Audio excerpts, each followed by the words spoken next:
Hello, welcome to Animals Attack. I'm the host, Leslie Garcia, and I am so happy that you stopped by. So, as most of you know, this channel is simply about animals attacking or encounters with various creatures that live amongst us. People write in their experiences, or I simply find interesting stories to tell. But last week, I received an email by a subscriber who asked to remain anonymous. She said she was struggling because she had had a terrifying experience and her husband, parents, and kids feel she's blowing it out of proportion. So she told me her story and asked for help. Well, so instead of explaining it all to you, let me just start by telling you what happened, what she wrote about, and then we'll work through it. Hi, Leslie. I was so happy to see that you had this new channel. I got thinking as I was binge watching the Grizz stories, I wondered if I could ask Leslie a favor. So here I am.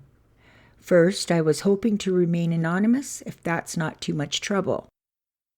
Okay, so I went jogging at a high school track near my home in New York State.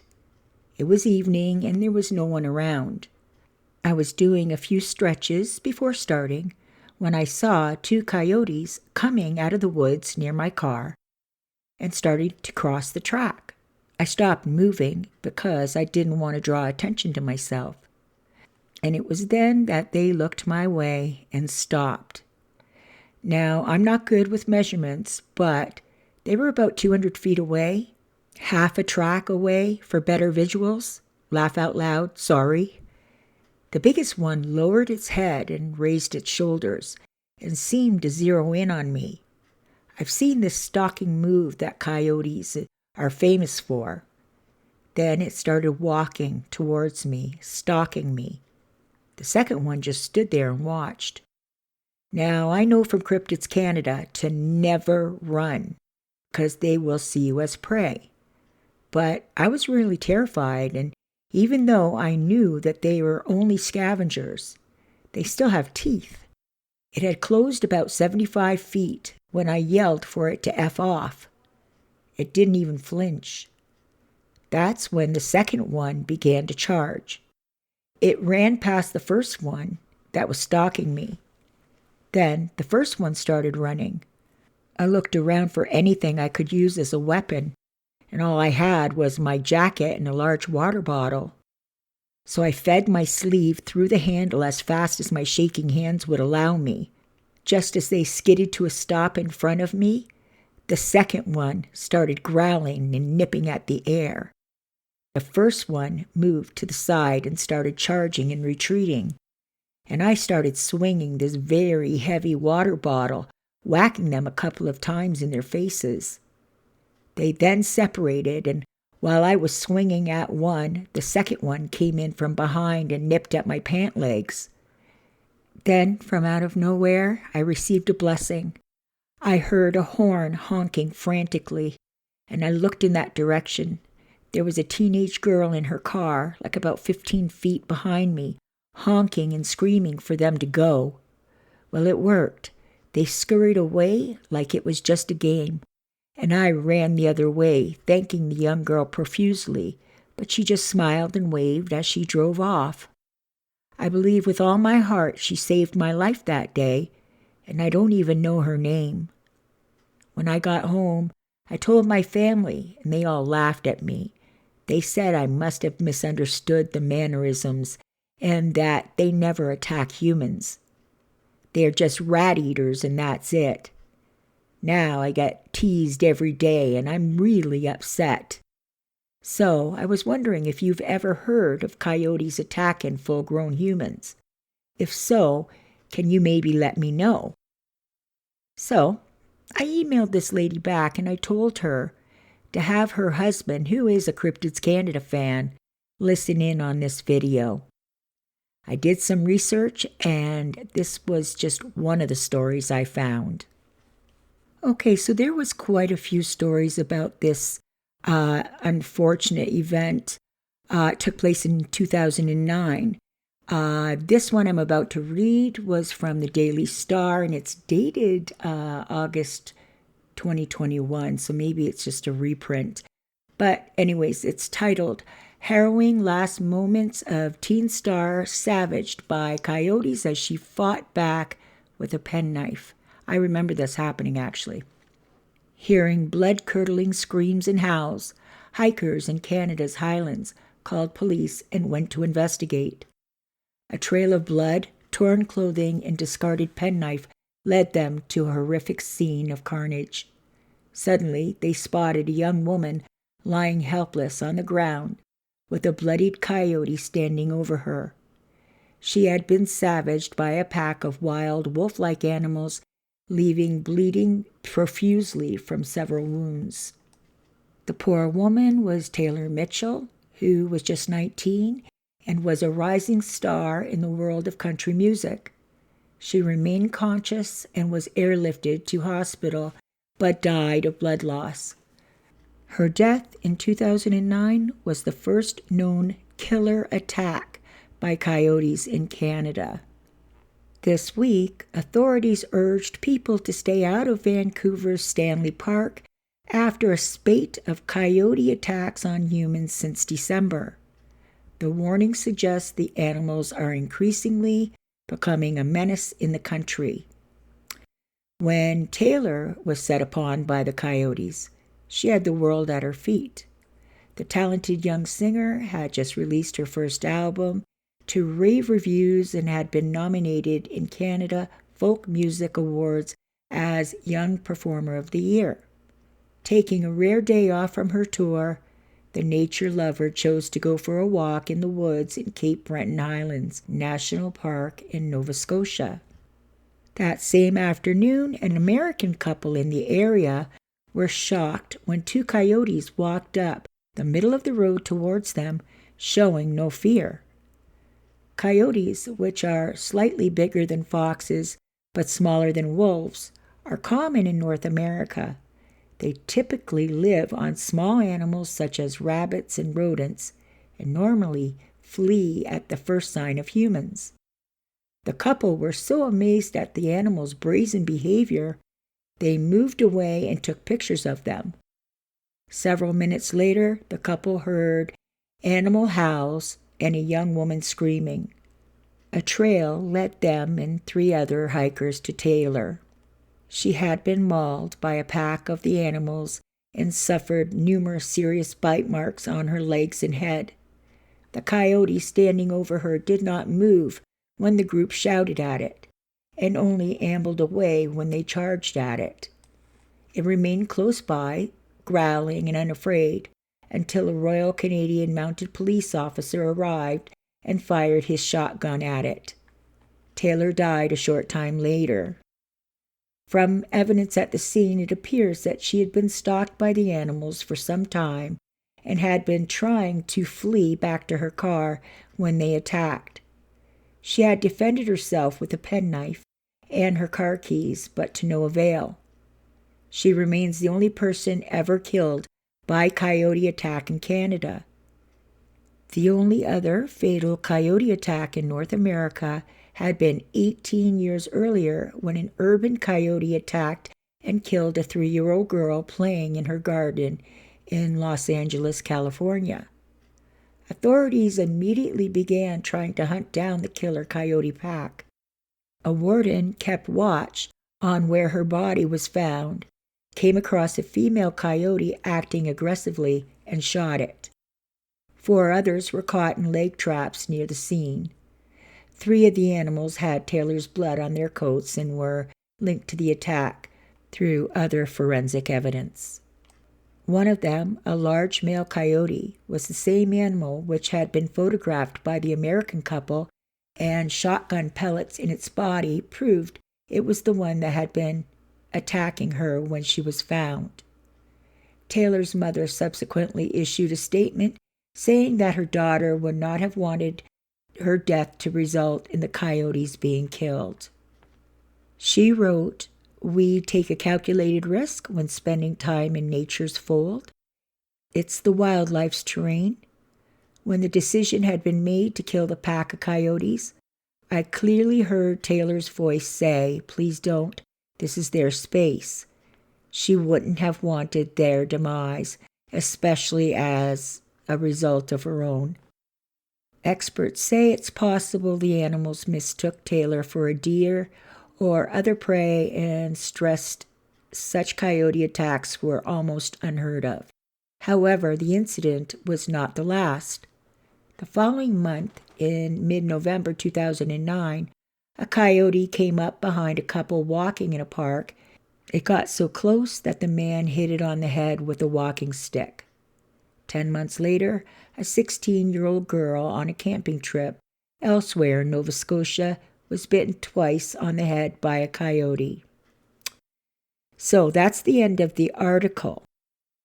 I was just getting ready to close out the video when I noticed I had another email. So just out of curiosity, I decided to check that out first. And ironically, I received this email. So I'm skipping the beginning of the email. It's a lot of private information. And then she goes on to say, "Okay, here's what happened to me. I don't live there now, but between 2005 and 2008, my family lived in Laysan County, California. It was a nice place, and I had some fond memories and still keep in touch with a few people there. What happened to me wasn't the reason we moved, but it was a night that I won't forget. In fact, I bet that people who still live there still bring that night up once in a while. I was still living with my parents at the time, but unfortunately, neither of them were home at that time. It was trash night, and our family always in the habit of putting our trash out at night. Most of the time, I was the one who took care of the trash. I never had a problem with animals. I heard a couple of stories, but it didn't happen around our area. So there were a couple of stories on the news warning about a pack of coyotes. But they warned about keeping an eye on small pets. We never had anything happen anywhere close by or heard about any people being attacked until this one night. The only thing I was ever worried about was a skunk. When I went outside, I was supposed to carry out a bag and take the bin from the back of the house to the front at the end of the driveway. The driveway was a little long, but still the whole chore would only take about 3 minutes. Our yard, house, and driveway all on less than 2 acres. We didn't live in a rural area. At the end of our driveway, you could see other homes and driveways and mailboxes of every other house on the street. The homes were spread out a little bit, but it was still a normal street. It was the same as any other neighborhood we lived in, except that the homes were built on larger lots. I should have been back inside our warm home in 3 minutes. I didn't take the phone with me, and I don't think most people would. It was cold out. It was spring that night, but not warm yet. I think it might have been about 50 degrees, so I just threw on a light zip-up hoodie jacket. I'm sorry if it seems like I'm rambling and being long-winded, but I feel like if I give you as many details as I can think of, it'll help you picture everything and understand why these things happened the way they did. I wheeled out the trash bin, and I guess I wasn't paying attention. I was adjusting the trash bin. The pavement at the end of the driveway was messed up, so I was making sure I placed it in a sturdy spot so it wouldn't tip over. As I was doing that, the wheels on the trash bin were making noise on the pavement, and I think that's the only reason I didn't hear anything at first. The wheels on the pavement sounding close to a growl. I looked up and I saw that I was surrounded by coyotes. They were growling, baring their teeth and snapping at me. They were looking at me and moving closer. I looked around real quick, and there was nothing I could climb on fast enough that was also high enough to keep me safe. I shook the trash bins, thinking that the noise would scare them away. I screamed too. Later on, I was told that a couple of neighbors thought They heard something, but they didn't think it sounded like anyone was in trouble. So nobody looked outside. Thanks, helpful neighbors, LOL. I don't know why they would think a young woman screaming meant everything was just fine. I can laugh now, but when I first heard, I was like, are you kidding me? Sheesh, LOL. Guess I'm lucky it wasn't an axe murderer, or my neighbors would think I was just fine, LOL. Back to the coyotes. They didn't run away. I seen packs of coyotes before. The other times I saw them, they were just walking through the neighborhood, not doing anything at all. What happened to me wasn't making sense to me.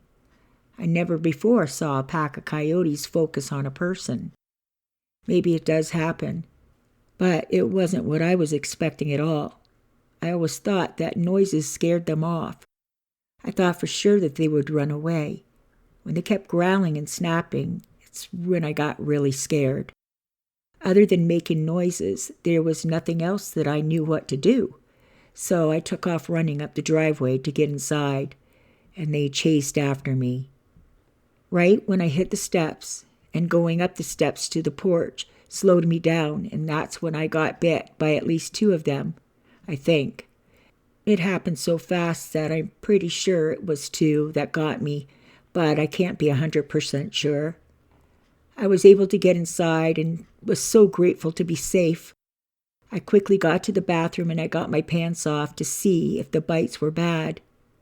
They didn't look too bad in my opinion. I poured peroxide on the wounds and scratches and covered them. It was hard to do this first aid because I was shaking. I heard my parents come in and I quickly ran limping to tell them what happened.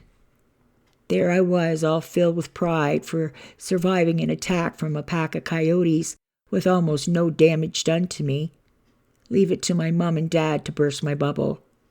They didn't pat me on the back just yet. They told me they were taking me to the hospital.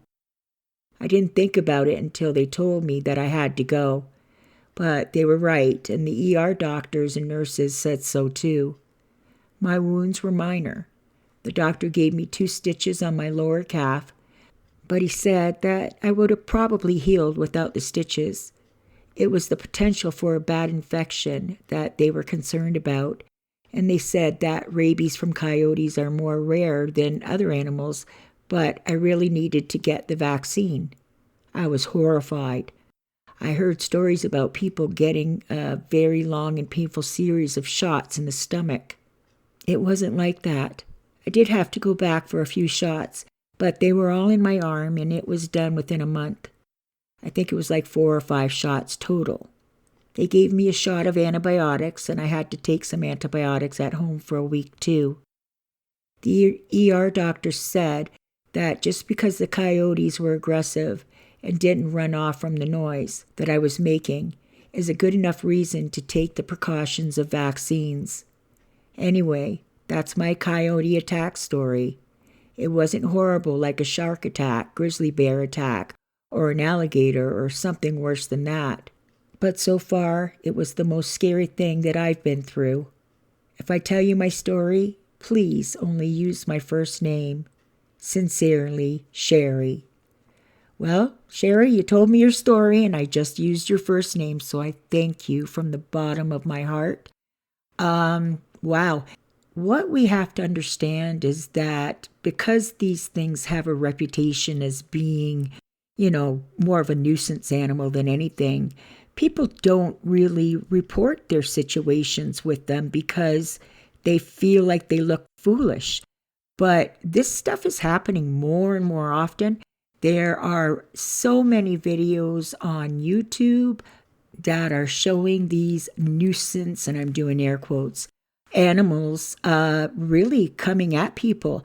Not just small pets anymore. It's small children, teenagers, anybody. They're getting more and more brazen.